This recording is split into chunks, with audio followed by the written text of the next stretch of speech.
बिस्मिल्लाहिर्रहमानिर्रहीम, अस्सलाम वालेकुम ख्वातीन और हज़रात and welcome to news at 5। मैं हूं हसन महमूद और आज दिन की पूरी खबरें आज के प्रोग्राम का हिस्सा होंगी। सबसे पहले हम प्रोग्राम में बात करने जा रहे हैं पाकिस्तान सुपर लीग के हवाले से। तो सुपर लीग का फाइनल लाहौर के तारीखी कज़ाफी स्टेडियम में होने के ऐलान पर मुल्क भर में जहां क्रिकेट के दीवानों में बिजली दौड़ गई है, वहीं फाइनल का खेल जमने के लिए टिकट्स की ऑनलाइन फरोख्त का ऐलान जैसे ही हुआ, उसके बाद रिकॉर्ड सारे के सारे टूट गए। महज चंद घंटों में ही पूरे स्टेडियम की टिकट्स जो हैं वो फरोख्त हो चुकी हुई हैं। जबकि दूसरी जानिब कोयटा ग्लैडिएटर्स फाइनल में पहुंच गई है, तो साथ ही उन्हें बड़ा धचका भी लग गया है। कोयटा ग्लैडिएटर्स के 4 गैर मुल्की खिलाड़ियों ने पीएसएल का लाहौर में फाइनल खेलने से इनकार कर दिया है। यूं कोयटा ग्लैडिएटर्स को फाइनल में अपने अहम खिलाड़ियों के बगैर अब मैदान में उतरना पड़ेगा, जबकि दूसरे प्लेऑफ में कराची किंग्स और इस्लामाबाद यूनाइटेड अब आमने सामने होंगे। टिकट्स के बाद शुरू हुई थी। टिकट्स के हवाले से बात करते रहे तो 92 न्यूज़ दिन भर क्या सूरत हाल रही दिखाता रहा। सुबह 12 बजे का ये तय किया गया था कि 12 बजे के बाद टिकट्स जो है वो फरोख्त की जानी है, लेकिन आज सुबह से ही शहरी बड़ी तादाद में मखसूस ब्रांचेस के बाहर इकट्ठे होना शुरू हो चुके, कतारें लग गई। लेकिन कुछ क्रिकेट जो शौकीन हैं वो मायूस भी हुए। इस पर भी बात करेंगे, ग्लैडिएटर्स और इस्लामाबाद के हवाले से भी बात करेंगे। हमारे नुमाइंदे हमारे साथ मौजूद हैं। फहीम की जानिब सबसे पहले मैं बढ़ना चाहूंगा। फहीम, आप सारा दिन जो सूरत हाल रही बैंकों के बाहर, बताइएगा क्या सूरत हाल आपने देखी? वहां पे हमने ये भी देखा कि बड़ी तादाद में शौकीन तो वहां पर मौजूद थे ही, लेकिन सूरत हाल कुछ ये रही कि टिकट्स कम पड़ गए, लेकिन जो तादाद थी वो अब भी वहां पर खड़ी रही। हुल्लड़बाजी भी हुई, छीना झपटी भी हुई। क्या सूरत हाल आपने देखी है? और आखिरी इत्तलात ये थी कि कुछ और टिकट भी पहुंचाएंगी इन ब्रांचेस में।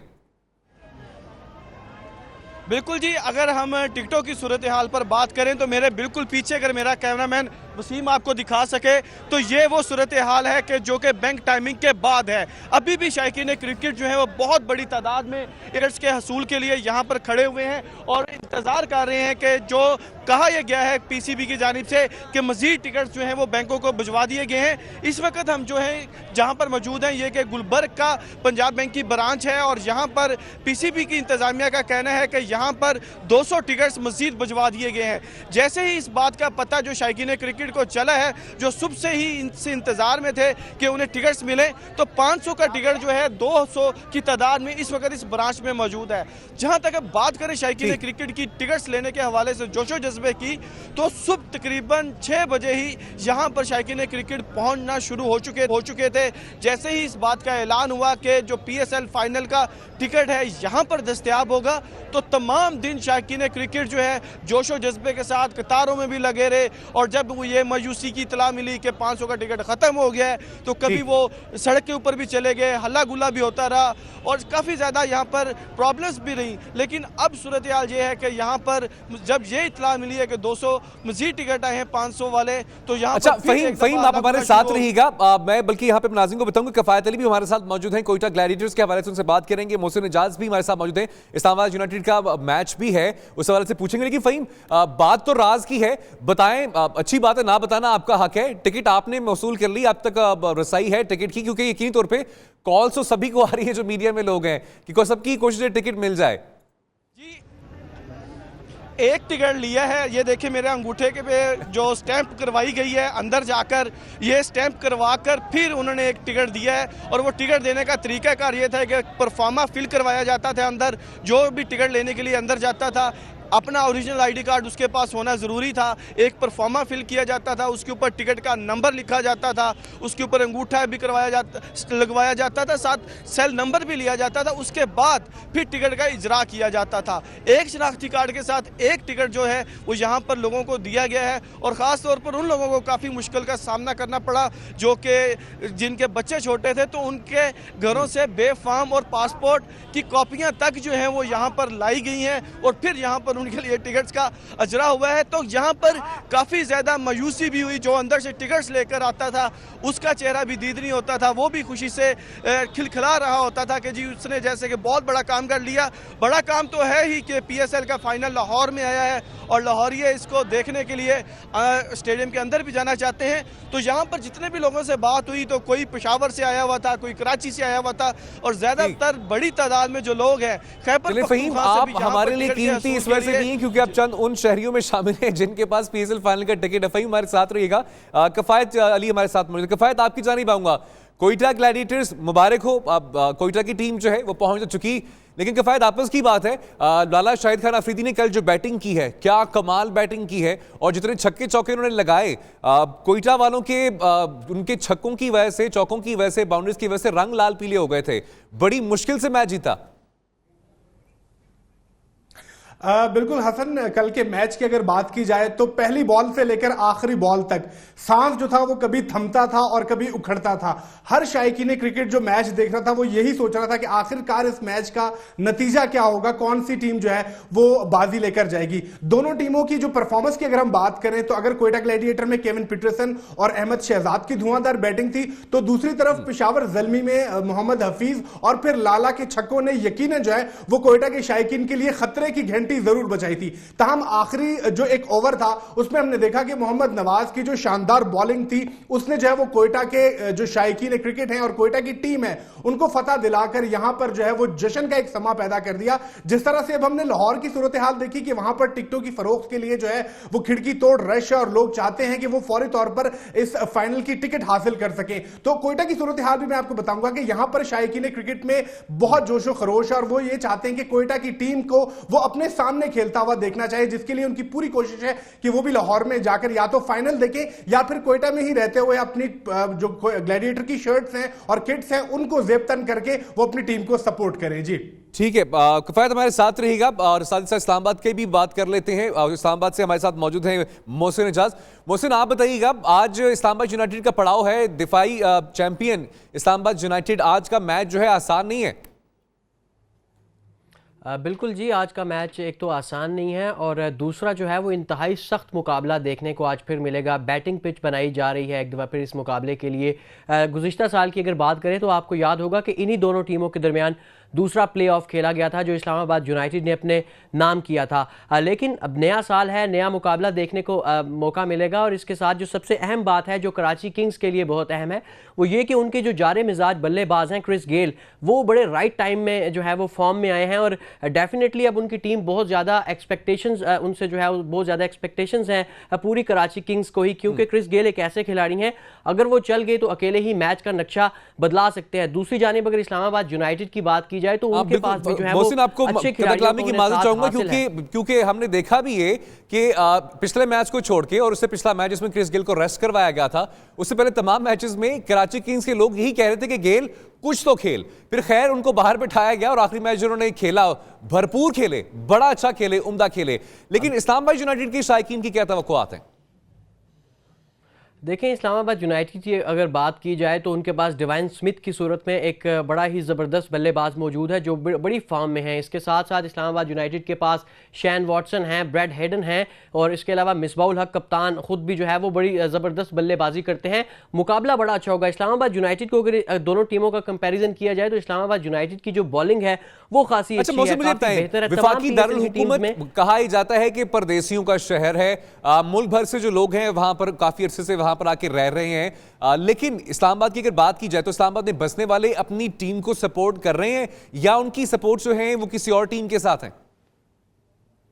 देखिए, जो बड़ी तादाद है वो तो इस्लामाबाद यूनाइटेड के साथ ही है, लेकिन क्योंकि ये जो पूरी लीग है ये पाकिस्तान की है, तमाम टीमें ही पाकिस्तान की हैं और फिर जो क्रिकेट के फैंस हैं वो अपने पसंदीदा प्लेयर्स के हिसाब से जाते हैं। अगर किसी का फेवरेट प्लेयर ब्रेंडन मैकुलम है तो वो लाहौर की सपोर्ट कर रहा था, अगर किसी का क्रिस गेल है तो वो कराची किंग्स के साथ था। लेकिन शहरियों की बड़ी तादाद इस्लामाबाद यूनाइटेड के साथ है क्योंकि अपने शहर की टीम को वो सपोर्ट कर रहे हैं, डिफेंडिंग चैंपियंस भी हैं, तो बहुत ज़्यादा एक्सपेक्टेशंस हैं इस्लामाबाद यूनाइटेड से, उनको लोग दुआएं भी कर रहे हैं। और जो फाइनल के लिए एडवांस से ही मैं आपको इस्लामाबाद का अगर बताऊं कि यहां पे बड़ी स्क्रीन्स लगाने का भी जगह जगह पर इंतजाम किया गया है क्योंकि टिकट्स तो सिर्फ 25,000 हैं और मैच देखने के जो ख्वाहिशमंद लोग हैं उनकी तादाद शायद लाखों में है। तो लोग फिर बड़ी स्क्रीन्स लगाएंगे यहाँ पे, बिल्कुल फेस्टिविटी होगी, एंजॉय करेंगे चाहे कोई भी टीम पहुंचे। लेकिन जो यहाँ के लोग हैं उनकी यही ख्वाहिश है कि इस्लामाबाद यूनाइटेड भी फाइनल में पहुंचे ताकि वो एक दफ़ा फिर गुज़िश्ता साल की तरह अपनी टीम की फतह का उसी तरीके से जश्न मना सकें।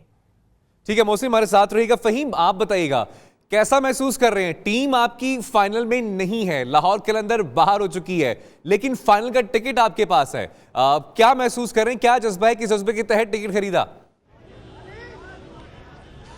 देखिए जी, अभी जो आपने बात की कि टिकट मेरे पास है, लेकिन इतना मुझे पता है कि जो आज सारा दिन मसरूफियात रहीं और उम्मीद है कि 5 मार्च को भी तमाम दिन जो है वो यहाँ पर ही रिपोर्टिंग करते हुए ही गुजरेगा। तो ये टिकट तो छोटे भाई के लिए गिफ्ट ही होना बनता है, जो हमारी सहाफती जिम्मेदारियां हैं। छोटा भाई दूसरी आपका मैं जानिब तो मेरे नहीं पीछे वही। आप देख सकते हैं कि बिल्कुल, अगर मेरे बिल्कुल पीछे देखें तो यहाँ पर शायकीन क्रिकेट बैंक बंद होने के बाद भी किस बड़ी तादाद में और नोट लहराते हुए कह रहे हैं कि कोई नोट ले ले और टिकट दे दे।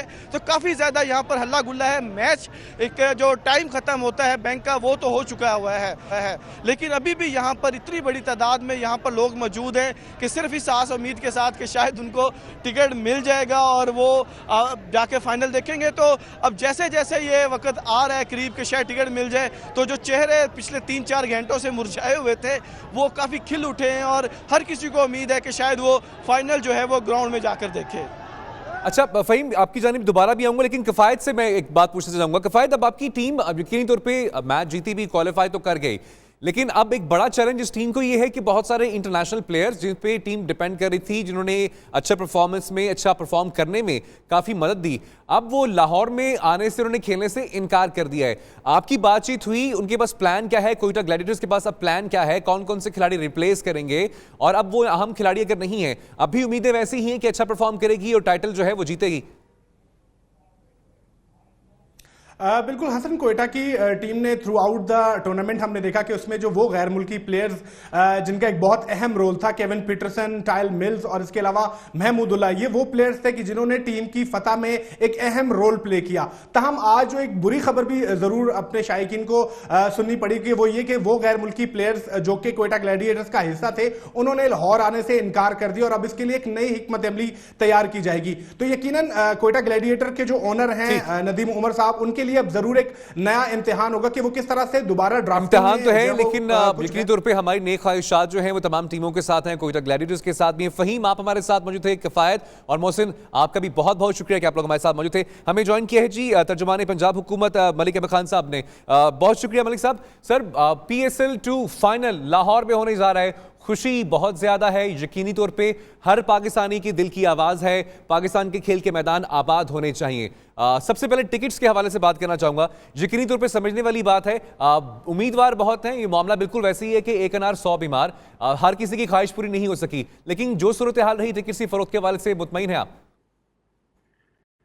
देखिए, जो स्टेडियम के अंदर सीटिंग कैपेसिटी है वो तो मैक्सिमम जो है वो 24,000 है, और जो टिकट्स की डिमांड है वो जो ऑनलाइन पे डाटा गैदर हुआ है और जो बैंक्स के पास टिकट्स की रिक्वेस्ट आई हैं, जिन ब्रांचेस पे ये टिकट्स देनी थी, तो वो 4 टाइम्स हायर है जो एग्जैक्टली इस वक्त टिकट्स की अवेलेबिलिटी है। तो वो थोड़ा बहुत रश लगना और टिकट की डिमांड होने पर थोड़ी बहुत कहीं पे टिकट्स ना मिलने की वजह से, क्योंकि देखें ये तो टिकट्स तो उतनी हो सकती हैं जितनी स्टेडियम में जगह है, तो ये तो नेचुरल है। ये तो मतलब आपको कुछ ऐसे जो ऑप्टिक्स देखने में अच्छे नहीं भी लगते स्क्रीन पे, वो भी कहीं ना कहीं देखने पड़ेंगे कि टिकट्स आप जब मांग रहे होंगे और आपको मिल नहीं रही होंगी, तो कहीं ना कहीं पे कोई फ्रस्ट्रेशन, गुस्सा भी नजर आ रहा होगा लोगों का। कुछ वीडियोस के, कुछ टीवी स्क्रीन पे मैंने भी देखे।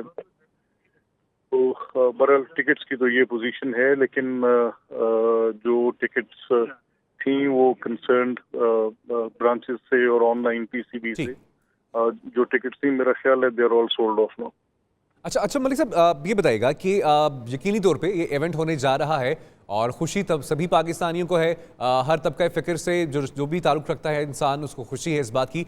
अहम सवाल यहाँ पर लेकिन ये है सर कि जो टीम्स जिनमें इंटरनेशनल खिलाड़ी मौजूद थे, हर टीम का जो मालिक है वो कोशिश कर रहा है, यकीनी तौर पर उनकी कोशिश है कि जो इंटरनेशनल खिलाड़ी हैं वो पाकिस्तान में आएँ। सर, सवाल मैं आपसे ये कहना चाहूँगा, क्या हुकूमती सतह पर भी कोशिश की जा रही है, उन खिलाड़ियों को तसल्ली दी जा रही है कि तमाम सिक्योरिटी मेजर्स यहाँ पर मुकम्मल हैं, दे आर सेफ हियर, वो यहाँ पर आए, हमारे मेहमान की हैसियत से आएंगे, हमारी इज्जत है वो? देखें, ये तो बिल्कुल इस पे पूरी अंडरटेकिंग है और हर तरह की पूरी बेस्ट फैसिलिटीज प्रोवाइड की जाएंगी, बेस्ट सिक्योरिटी प्रोवाइड की जाएगी, लेकिन क्या करें कि जिस शाख पर आप खुद बैठे हैं उसी शाख को काटते जा रहे हैं। अभी वो जो केविन की ट्वीट है वो मैंने भी पढ़ी है, उसमें उन्होंने कहा जी कि once Imran Khan is saying that, तो मैं अगर वो इसको मैडनेस कह रहे हैं तो मैं मैच खेलने के लिए क्यों पाकिस्तान जाऊंगा।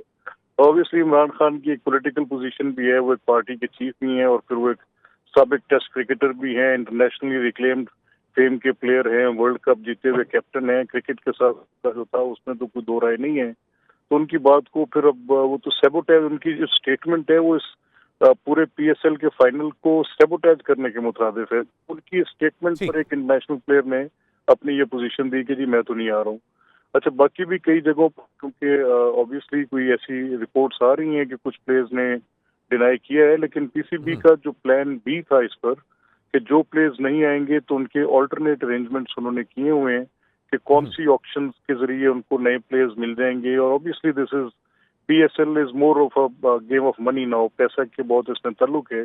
जो लोग कमिटेड इस पर आएंगे और अपनी प्रोफेशनल कमिटमेंट पर आएंगे, they will come here and play and we are committed to give। और इंशाल्लाह सर, हमारा सबका, सभी पाकिस्तानियों का मकसद एक है कि हमने अपने पाकिस्तान के अपने जो मैदान है उनको आबाद करना। मलिक अहमद साहब, बहुत शुक्रिया आपने किया। आलिया नज़ीर साहिबा ने हमें ज्वाइन किया है, आप माहिर इल्म नजूम हैं। आलिया साहिबा, बहुत शुक्रिया आपका कीमती वक्त का। पीएसएल के हवाले से सबसे पहले आपसे मैं पूछना चाहूँगा, बताइएगा क्या कहते हैं आपका बिल्म क्या कहता है? यकीन तौर पर हर पाकिस्तानी जानना ही चाहता है। पीएसएल अब पाकिस्तान में होने जा रहा है, बहुत सारी उम्मीदें हैं, खुशी भी है कि अपने खिलाड़ियों को अपनी आंखों के सामने अपने ही होम ग्राउंड में खेलते देखेंगे। साथ ही साथ वो मकसद ये जो है कि हमारे जो होम ग्राउंड है वो आबाद होने चाहिए। आप क्या समझ रही हैं इस पीएसएल की कामयाबी के हवाले से, क्या प्रेडिक्ट करेंगे? अच्छा, ऐसा है कि ये जो अगर आप हमसे पहले पूछते, जैसे ये डेट रखने से पहले हिसाब से, तो हम कहते ये तारीखें अच्छी नहीं है, इसमें ना रखें पीसीएल। लेकिन ये जो पीसीएल होने जा रहा है अब ये बिल्कुल सेफ होगा, अमन अमान से होगा, कोई इशू दिखाई नहीं देता। लोग आराम से आए, मैच देखें, everything will be fine and fair. पहली बात। दूसरी बात यह है कि हम इस जो क्रिकेट मैच है इसको बिगिनिंग देख रहे हैं, उसके बाद यहाँ पर इंटरनेशनल क्रिकेट शुरू होगी, इस साल शुरू होगी और इसके बाद बहुत सारी टीमें इंशाल्लाह ताला मैं देखती हूँ कि बहुत जल्द एक और टीम यहाँ पर आएगी और हम इन ग्राउंड्स पर टेस्ट मैचेस देखेंगे। वो जो सब लोग कह रहे हैं कि 10 साल की पाबंदी लगने वाली है, पाकिस्तान पर धमाका होने वाला है, इंशाल्लाह ताला हमारा इल्म कहता है कि अल्लाह के हुक्म से ऐसा कुछ भी नहीं होगा। आलिया, मैंने आपसे और भी बहुत सारे सवाल पूछने हैं, आप हमारे साथ रहिएगा। और इस वक्त क्रिकेट एक्सपर्ट मिर्जा इकबाल भाई दुबई से मौजूद हैं। इकबाल साहब, बहुत शुक्रिया, thank you very much for joining. Iqbal भाई, बताइएगा, मैच के हवाले से बहुत सारी चीज़ें पूछने वाली। सबसे पहले तो आज के मैच की बात करने से पहले जो कल हुए ज़ल्मी और कोयटा ग्लैडिएटर्स के दरमियान, उसके ऊपर कुछ थोड़ा सा तस्करा कर लेते हैं। साथ ही साथ इंटरनेशनल क्रिकेट्स का जो प्लेयर्स हैं उनका भी मैं पूछूंगा। लेकिन कल का जो मैच, लाला ने बड़ा जबरदस्त परफॉर्म किया। एक मैच जो कि लग रहा था कि ज़ल्मी अब जीत चुका है, लेकिन जैसे ही एवरेज सेट करने के बाद, खूबसूरत खेल पेश करने के बाद लाला बाहर गए, मैच अचानक हाथों से बाहर निकल गया। जी हसन, बड़ा सनसनीखेज दिलचस्प मुकाबला था और कहते हैं कि क्रिकेट वाज ऐसी थी और जिस अंदाज से पेशावर ज़ल्मी जीत रही थी, आप यकीन जानिए हम सब ने, बहुत सारे साथियों ने अपनी स्टोरी बना ली थी, फाइनलाइज कर ली थी कि क्योंकि पाकिस्तान की डेट टाइम को हमें मीट करना होता है, तो हमने ये स्टोरी बना ली थी कि Peshawar has gone into the final. लेकिन आखिरी ओवर में जबकि 7 रन चाहिए थे और जो भाई, मैं बहुत माजरत के साथ आपकी तकलामी की माजरत चाहूंगा, लेकिन आपकी आवाज़ जो है वो सही तरह पहुंच नहीं पा रही। हम दोबारा आपको रब्ता करने की कोशिश करेंगे ताकि हमारे नाज़रीन जो है वो भी आपको सही तरह से सुन पाए। आलिया, आपकी जानिब आना चाहूंगा। आप यकीनी तौर पर सवाल आपसे भी बहुत सारे लोगों ने पूछा होगा कि लोगों को क्रेविंग है कि पीएसएल का आखिर बादशाह कौन होगा। तो इस बारे में कुछ प्रिडिक्ट किया, उस बारे में कुछ जाना, खासतौर पे जो मैचेस, आने वाले मैचेस हैं, किसका पलड़ा भारी रहने वाला है? अच्छा, ऐसा लगता है कि जो चैंपियनशिप है वो ज़ल्मी के नाम मुझे दिखाई देती है। जो कल का मैच था, मुझे लगता है राउंड अबाउट यही आपका फाइनल होगा, ज़ल्मी और ग्लैडिएटर्स के दरमियान है और ग्लैडिएटर्स का पल्ला भारी रहेगा, लेकिन जीत जो है वो समहाउ और द अदर ज़ल्मी के हक में दिखाई देती है।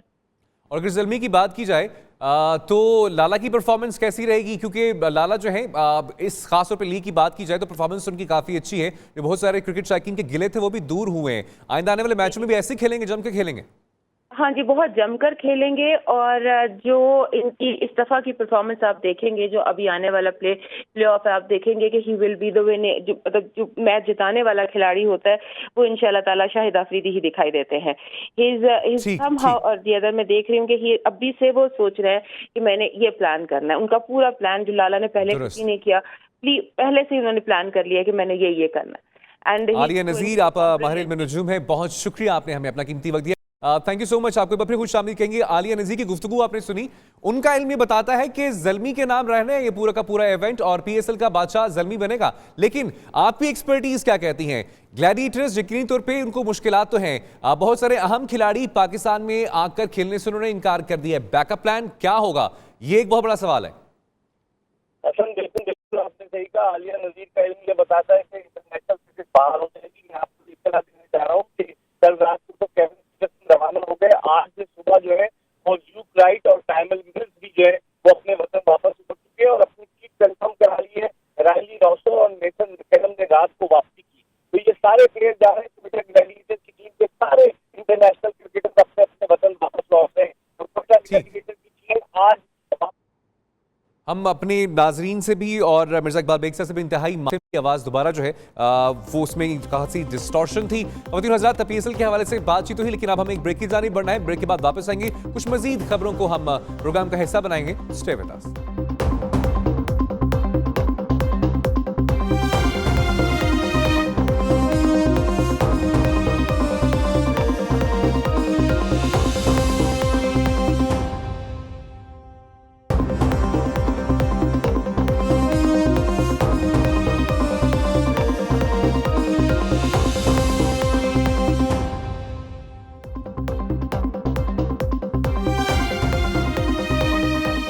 न्यूज़ एट 5, मैं हूं हसन महमूद। खुद अब कुछ हम बात करने जा रहे हैं महकमा सेहत की कारकर्दगी और यकीनी तौर पर बात होगी सिंध के हवाले से। तो महकमा सेहत सिंध के पास करोड़ों रुपए के फंड्स हैं, लेकिन फिर भी फंड्स मांगने पर वो मजबूर हैं। महकमा सेहत की तरफ से मदद मांगने पर एक एनजीओ ने लियारी और सिविल अस्पताल की मुख्तलिफ शोबों को करोड़ों का सामान फराहम कर दिया है। फराहम करदा सामान में मेडिकल, सर्जिकल और दीगर सामान शामिल है और सामान के इस्तेमाल के लिए अगले चंद हफ्तों में ट्रेनिंग का अमल भी शुरू किया जाएगा। मुख्तलिफ सवालात लेकिन अब जहनों में आ रहे हैं। यकीनी तौर पे पाकिस्तानी कौम की अगर बात की जाए तो हम अगर बात की जाए कोई भी चीज़ किसी को डोनेट करने में और अगर खास तौर पे अगर इसार की बात आती है तो मिसालें पाकिस्तान में नहीं मिलती हैं, लेकिन हम वो मिसालें ढूंढना चाह रहे हैं कि वो लोग जिनको हम मुंतखब करते हैं, जिनके पास फंड्स होते भी हैं, आखिर वो क्यों खर्च नहीं कर पाते। इब्राहिम रीन हमारे साथ मौजूद हैं। सबसे पहले मुमकिन इब्राहिम, ये मामले को आपने रिपोर्ट भी किया है, सेहत को आप मामले को आप देख भी रहे हैं, महकमा सिंध की क्या कारकर्दगी है खास तौर पे आप जानते भी हैं, आखिर वजह क्या है कि इतना फंड मौजूद है वो खर्च नहीं किया जा रहा, लोगों से क्यों मांगा जा रहा है, लोग क्यों दे रहे हैं? जी देखें, ये महकमा सेहत की नाअहली कहेंगे इसको कि अगर वो हाथ फैलाए और एनजीओ से मदद मांगे कि हमारे पास खुदारा हमें कुछ मदद करें, हमें कुछ सपोर्ट करें, हमारे पास फंड नहीं है। मौजूदा बजट में जो खामियां रह गई हैं उनको पूरा करने की जरूरत है। अगर इनके पास बजट नहीं है तो बजट तो वैसे बहुत है, इनके पास करोड़ों अरबों रुपए का बजट है जो कि साल के अंदर ये खत्म ही नहीं कर सकते, लेकिन सिर्फ करप्शन करने में जो है वो इस्तेमाल करते रहते हैं। लेकिन बाकी बजट इनके पास बहुत है। कराची के अस्पतालों और सिंध के अस्पतालों में देखा जाए तो बजट बड़ी तादाद में, लेकिन इसको प्रॉपर चेक नहीं किया जाता कि वो इस्तेमाल कहाँ हो रहा है, मरीजों के इस्तेमाल में हो रहा है कि सिर्फ अफसरान के इस्तेमाल में होता है, क्योंकि जो सरकारी गाड़ियां हैं और दीगर चीजें हैं वो सिर्फ सरकारी अफसरान के इस्तेमाल में होती हैं, मरीजों के इस्तेमाल में नहीं होती। और यही हाल हमारे साथ मौजूद रहिएगा, हमें ज्वाइन किया है डॉक्टर सिकंदर मेंदू साहब ने, आप सूबाई वजीर सेहत सिंध हैं। डॉक्टर साहब बहुत शुक्रिया आपका कीमती वक्त का। सर बताइएगा, आप सबसे पहले जानना चाहेंगे कि क्या आप सूरत हाल देख रहे हैं सिंध भर में, अस्पतालों की क्या सूरत हाल है, क्या समझते हैं जो जरूरियात वहाँ पे अस्पताल की और अस्पतालों की और मशीनरी की थी, क्या वो पूरी है वहाँ पर? ये मैं उनको बिल्कुल आइडियल सिचुएशन तो नहीं कह सकता, काफ़ी ज़रूरतें हैं जो हम पूरी करने के लिए कोशिश कर रहे हैं, लेकिन इतना ज़रूर कह सकता हूँ कि बेहतरी आ रही है दिन ब दिन। उसमें हमारी कोशिश जो है या हमारे फंड्स वगैरह जो अवेलेबल है उनको इस्तेमाल सही करने की वजह से फ़र्क आया है। वो मैं नहीं कहता कि, लेकिन यहाँ के अवाम और पब्लिक उनमें भी इस किस्म परसेप्शन आ रहा है कि अभी बेहतरी आ रही है। सर ये बताइएगा कि शोबा सेहत के हवाले से जो बजट मुख्तस किया गया था उसका कितना फीसद खर्च हुआ है? जी वो डेवलपमेंट का खर्च जो होता है वो तो डेवलपमेंट जैसे जैसे बढ़ती है उसका हम खर्चा उसी अंदाजे से कहते हैं कि इतनी यूटिलाइजेशन हुई है। बाकी जो हमारी परमानेंट, सर अगर वो हुई तो कितने फीसद हुई? देखें वो हर स्कीम की अलग अलग होती है। अगर आप कंजेंट पूछेंगे तो कम से कम हमारी कोई 48-50% हो गई है अभी साल में, बाकी 3-4 महीने। तो वो हम कोशिश करके कम से कम हमारा 90%, 95% टारगेट अचीव कर सकते हैं। सर इज इट पॉसिबल कि आप हमें बता सकें वो जो 50% है वो एग्जैक्ट फिगर कितना है और कहाँ पे क्या क्या वहाँ पे डेवलपमेंट हुई? ये एक बहुत बड़ी लिस्ट होती है हर स्कीम की, और एक एक स्कीम की अगर मैं बताऊं तो फिर उसमें बहुत टाइम लगेगा। ये हम एक मंथली रिपोर्ट पेश करते हैं जो असेंबली के मेंबरों तक पहुंचाते हैं कि इतनी हमारी जितनी स्कीमें थे उसमें कितना परसेंटेज हमारा यूटिलाइज हो गया है, कितना परसेंट काम हुआ है। उसकी एक फिजिकल प्रोग्रेस होती है, एक फाइनेंशियल प्रोग्रेस होती है, तो वो बहुत बड़ी डिटेल है, वो हम नहीं बता सकते, लेकिन मैंने इसी अंदाजे से आपको बताया कि 48-50% हम इस्तेमाल कर चुके हैं। दुरुस्त। अच्छा डॉक्टर साहब, ये बताइएगा कि अभी चंद ही दिनों में हमने ये भी देखा कि मुख्तलिफ जगहों पे बहुत सारे लोग जो हैं वहाँ पे डिमांड करते हैं, वहाँ पर डिमांड है कि वहाँ पे मज़ीद उनको चीज़ों की ज़रूरत है, मज़ीद बेड्स में इजाफा होना चाहिए। फ़ंड मौजूद है लेकिन फ़ंड जो है अभी भी वो खर्च नहीं हो रहा। यहाँ तक कि NGO जो हैं वो खुद से सामने आ रही हैं, वो कह रही हैं कि जी हम सामान देते हैं क्योंकि लोग जो हैं वो तरस रहे हैं। देखिए NGOs ये नहीं कि NGOs हैं और वो गवर्नमेंट के काम को खुद कर रही है और गवर्नमेंट वो काम नहीं कर रही। हम यहाँ पब्लिक प्राइवेट पार्टनरशिप के तहत परफॉर्मेंस को इम्प्रूव करने के लिए कहा है। फंड्स हमारे हैं, NGOs के फंड्स नहीं हैं, फंड्स हमारे हैं। NGOs वो हैं सिर्फ पर्टिकुलर जिनको हॉस्पिटल एडमिनिस्ट्रेशन में इंटरनेशनल। लेकिन सर एक NGO ने लियारी अगर बात की जाए तो लियारी और सिविल अस्पताल के मुख्तलिफ शोबों को करोड़ों का सामान फराहम किया है, उन्होंने वहाँ पे एक्सपर्टीज तो फराहम नहीं की। बेटे वो मैं आपको बता रहा हूँ ना, वो हमारे पार्टनर हैं, वो अलग कोई NGO नहीं है। अब उन्होंने उनको फंड्स मिले हैं जो हमारे USA और कनाडा में सिंध के मेडिकल सपोर्ट का एक उन्होंने प्रोग्राम किया कि उन्होंने डॉक्टरों ने अपने तरफ से डोनेशन करके मेडिकल सप्लाईज और सर्जिकल सप्लाईज उन्होंने भेजी है, सिंध को डोनेट किए हैं।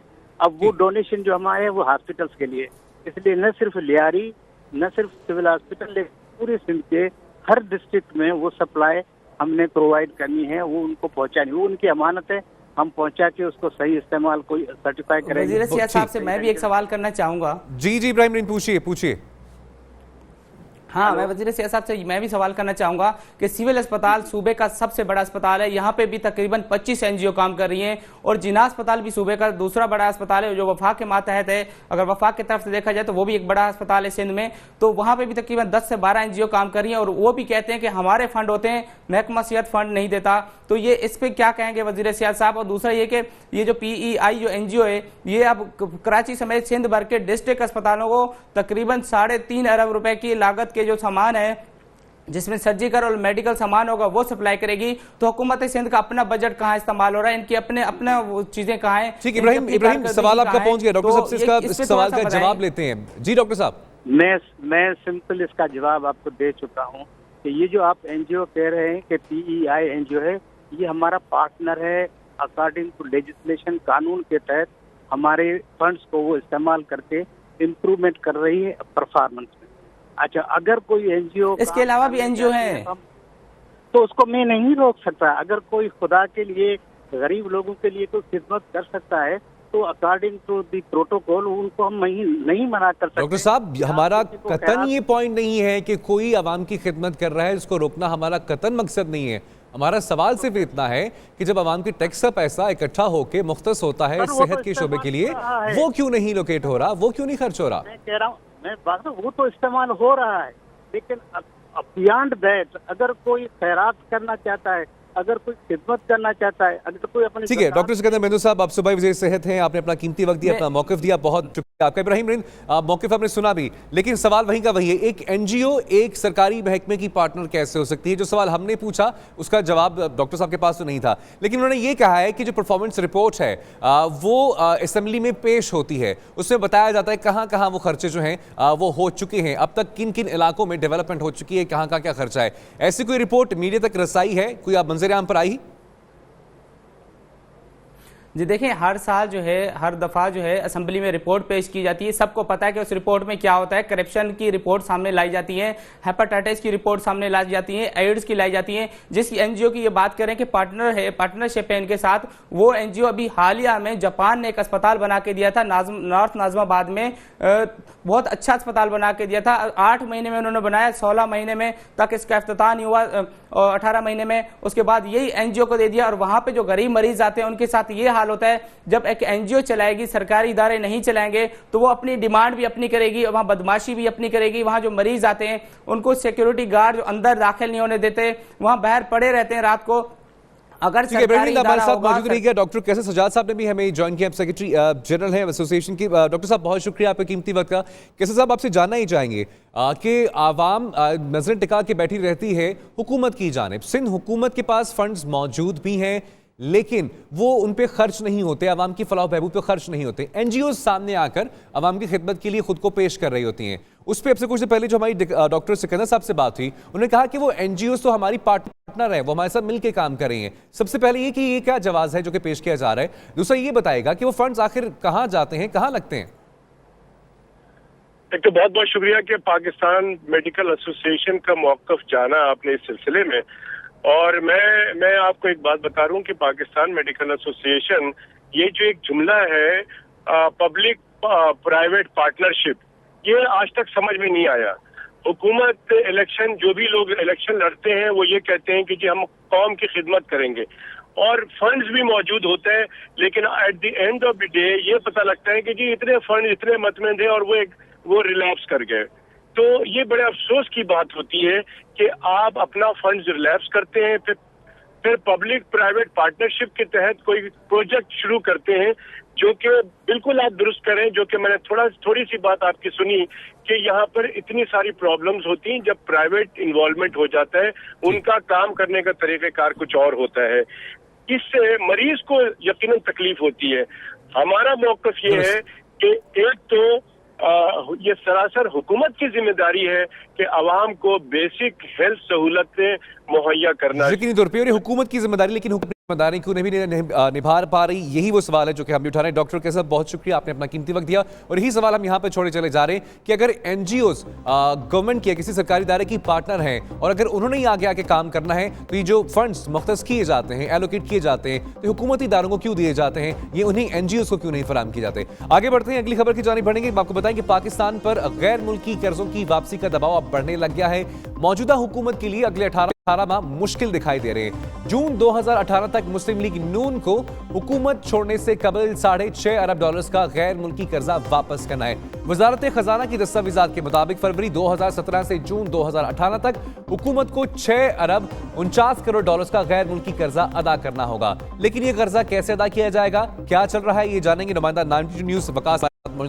वकास, अब ये कर्जे वापस कर रहे हैं, कर्जे वापस कैसे होंगे? आलमी सतह पर पेट्रोलियम की कीमतें नीचे आएंगी लेकिन हमारे मुल्क में नहीं आएंगी। बिजली के टैरिफ्स में बेजा इजाफा किया जाएगा। इनडायरेक्ट टैक्सेस जो हैं या डायरेक्ट टैक्सेस जो हैं उनमें रद्दोबदल किया जाएगा। आवाम पर ही दबाव डाला जाएगा। जी बिल्कुल, पाकिस्तान का जो इस वक्त बैरूनी कर्जा है वो $74 अरब तक पहुंच चुका है और 2013 में ये कर्जा तकरीबन $60 अरब के करीब था। अब गुज़िश्ता जो 3-3.5 साल का अरसा गुजरा है इसमें तकरीबन $14 अरब का बैरूनी कर्जा इजाफा हुआ है और आज हर पाकिस्तानी तकरीबन 1,20,000 रुपये का मकरूज़ है।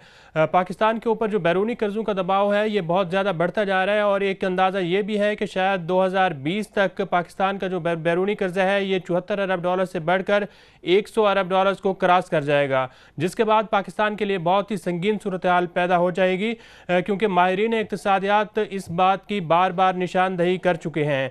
अब हुकूमत के पास इन कर्ज़ों को उतारने का कोई वाज़ेह प्लान नज़र नहीं आ रहा क्योंकि अगले जो 18 माह है उसमें हुकूमत को $6.5 अरब की जो कर्जा है वो वापस करना है। इसमें मल्टीलेटरल लोन्स भी हैं, बायलेटरल लोन्स भी हैं और IMF का कर्जा भी इसी में शामिल है। लेकिन मैं चाहूंगा वकास हमारे साथ रहिएगा। डॉक्टर इकरामुल हक साहब ने हमें ज्वाइन किया, आप माहिर मुआशियात हैं। बहुत शुक्रिया डॉक्टर साहब आपके कीमती वक्त का। सर आपसे सवाल ही कहना चाहूंगा, पाकिस्तान के ऊपर जो कर्जे हैं वो $74 अरब से भी अब ज्यादा हो जाएंगे, बढ़ जाएंगे। पाकिस्तान की मौशी तरक्की को दिखाने के लिए, उसको स्ट्रांग दिखाने के लिए, फिगर्स को स्ट्रांग दिखाने के लिए कर्जा ले लिया जाता है। उसके बाद अब होगा ये कि कर्जे में अब इजाफा होता चला जा रहा है, बर्डन बढ़ रहा है, कर्जा वापस भी करना है, हुकूमत चली जाएगी। अब जाहिर सी बात है कर्जा वापस करना है, आवाम का खून पसीना निचोड़ा जाएगा और फिर बाद में जवाब ही दिया जाएगा कि हमारे होते हुए ये फिगर्स से हमने पाकिस्तान की मईशत यहाँ पे आके स्टेबल की। लेकिन ये बात आवाम को क्यों नहीं बताई जाती, यह हकीकत क्यों एक्सेप्ट नहीं की जाती कि वो फिगर स्ट्रांग करने के लिए सब कर्जा लिए रखा है? दरअसल जो कर्जों का मामला है, पाकिस्तान अब इस वक्त एक डेट ट्रैप में फंस चुका है, जहां उसको पिछले कर्जे उतारने के लिए मजीद नए कर्जे लेने पड़ते हैं। इस सूरत हाल को डेट ट्रैप कहते हैं। अगरचे हुकूमत इसको मानने को तैयार नहीं, और हमारे मसूफ वजीर ख़जाना साहब ने अभी हाल ही में एक मजमून लिखा था, और उसमें उन्होंने 1 फरवरी के अपने मजमून में कहा कि कोई मसला ही नहीं है, और कुछ जो इकोनॉमिस्ट हैं वो डिससर्विस कर रहे हैं ये कहकर कि पाकिस्तान के ऊपर जो कर्ज़ों का बोझ है वो बहुत खौफनाक हद तक बढ़ रहा है, और हम जैसे ही अपनी शरह नमूद 6-7% करेंगे जो सी पैक के बाद हो जाएगी, तो ये सब पे बैक हो जाएंगे। मगर जैसे आपने कहा और अभी नुमाइंदा साहब ने भी फरमाया, ये बिल्कुल सही बात है कि हमारा कर्जा बहुत तेज़ी से बढ़ रहा है, और उस लिहाज से हमारी आमदनी, और जाहिर है कि जब एक्सपोर्ट गिरेंगी, इंपोर्ट बढ़ेंगी, तो जो हमारा करंट अकाउंट डेफिसिट है, फिर हमें दोबारा IMF के प्रोग्राम की तरफ जाना पड़ेगा, क्योंकि जो हमारे जो कर्जा जात अंदरूनी हैं वो तो पाक रुपीज़ में है, मगर ये जो बाहर के कर्जे हैं ये तो आप नोट छाप कर नहीं पे कर सकते। तो अभी हम सिर्फ फिस्कल डेफिसिट कवर करने के लिए और अपनी जो बैलेंस ऑफ पेमेंट है उनको ख़त्म करने के लिए मज़ीद कर्जे ले रहे हैं, और ये सूरत हाल जो है ये आपने देखा कि 23 ट्रिलियन के जो है इस वक्त टोटल डेट खड़ा है, पब्लिक डेट, और ये सूरत हाल तशवीशनाक है। मगर दूसरी तरफ हुकूमत की तरफ से ये बताया जा रहा है कि सब अच्छा है और ये हम जल्द ही इस पे काबू पा लेंगे। अच्छा डॉक्टर साहब, आप चूंकि माहिर माशियात हैं और आप ये तमाम जो हिंसों का हेर फेर है बखूबी आप जानते भी हैं, और जो आपकी बात है होगी वो जरिए यकीनी तौर पे आम आदमी पे असर भी रखेगी। अब ये कर्जे जब लौटाने होंगे, इन कर्जों के बोझ से जब हल्का फुल्का निकलना होगा, एक आधी की जब वापस करनी होगी, तो आवाम पे उसके क्या असरात होते हैं? या आसान अल्फाज में पूछा जाए, हुकूमत के पास आपने क्या होते देखा है, हमारी हुकूमतें करती क्या क्या है?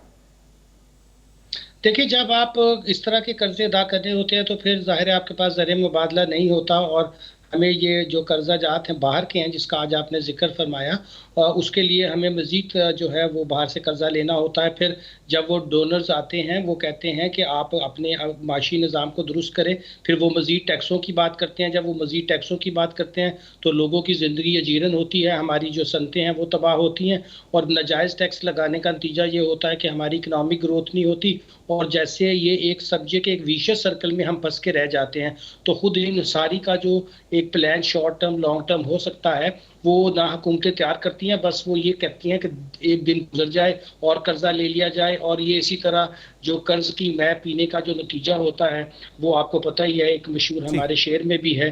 तो ये उसी का जो है विशियस सर्कल है जिसमें हम बुरी तरह फंस चुके हैं। डॉक्टर साहब, मैं चाहूंगा आप हमारे साथ मौजूद रहें। नुमाइंदा 90 न्यूज़ वकास की जारी में दोबारा बढ़ूंगा। वकास, बताइएगा इस तमाम सूरत हाल में अब हुकूमती वज़रा जो है, हुकूमती मशीनरी जो है, वो क्या उज़्र बयान कर रही है? इस सूरत हाल से पाकिस्तान की इकॉनमी को, पूरी पाकिस्तानी कौम को वो निकालने के लिए क्या प्लान बता रहे हैं? जी, जो कर्ज़े अब पाकिस्तान ने अगले 18 माह के दौरान ख़ासतौर पर मुस्लिम लीग नून की हुकूमत ने अदा करने हैं, उसके लिए दो हल वज़ारत ख़जाना को नज़र आ रहे हैं।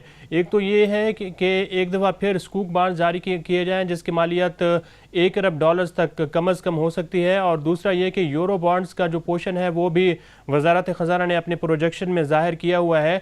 तो $1 अरब के यूरो बॉन्ड और $1 अरब के जो स्कूक बांड्स हैं वो हुकूमत किसी भी वक्त जारी कर सकती है, और ये इम्कान यही है कि जब बजट अब अगला मई के आखिर में पेश किया जाएगा तो उसके बाद चूँकि बहुत थोड़ा टाइम रह जाएगा, 1 साल का अरसा रह जाएगा, तो उस दौरान हुकूमत फिर इसी तरह एक दफ़ा फिर बाहर जाकर रोड शोज़ करके $2 अरब के ये बैरूनी कर्जा एक दफ़ा फिर लिया जा सकता है। तो कर्ज़ों को अदा करने के लिए एक मरतबा फिर गैर मुल्की कर्जा लिया जाएगा, जो कि मईशत के लिए इंतहाई ख़तरनाक साबित हो रहा है। जी डॉक्टर साहब, ये तमाम सूरत हाल के साथ आप जो है अपने बखूबी हमें एक्सप्लेन किया, वकास जो है उन्होंने भी हमें एक्सप्लेन किया। डॉक्टर साहब, आपका भी बहुत बहुत शुक्रिया। वकास, आपका भी बहुत बहुत शुक्रिया। तो ख़वातीन हज़रात, अब यकीनी तौर पे अब हमारी जो आवाम है उनको तैयार रहना पड़ेगा कि जो कर्जे हमारे ऊपर, हमारे हुक्मरानों की जानिब से जो कर्जे उतारने के लिए कुछ और जो कर्जे लिए गए, कर्जों की तादाद में इजाफा किया गया, और अब खदशा ये जाहिर किया जा रहा है कि $74 अरब का जो कर्जा है आने वाले दिनों में ये $100 अरब तक पहुँच जाएगा। लेकिन ये वापस कैसे करना है, एक बहुत बड़ा सवाल है। एक और खबर की जानिब में बढ़ेंगे, आपको बताएंगे कि क्या सूरत हाल होगी। पाकिस्तानी मईशत के हवाले से भी बहुत सारे अब सवाल जो है सामने आ रहे हैं, लेकिन देखना ये होगा, खबर ये होगी कि हमारी हुकूमत जो है वो इस सतह में है, पाकिस्तान को कैसे बाहर निकाल पाएगी। क्या उज़्रदार जो है वो पेश किए जाएंगे, या गुज़िश्ता हुकूमतों पे सब कुछ डाला जाएगा, या कोई नया जवाब जो है वो सामने पेश किया जाएगा। इसी के साथ प्रोग्राम न्यूज़ एट 5 का वक्त खत्म हुआ। अपने मेज़बान हसन महमूद को इजाज़त दीजिए, अपने फीडबैक से हमें जरूर आगाह कीजिएगा। अल्लाह हाफ़िज़।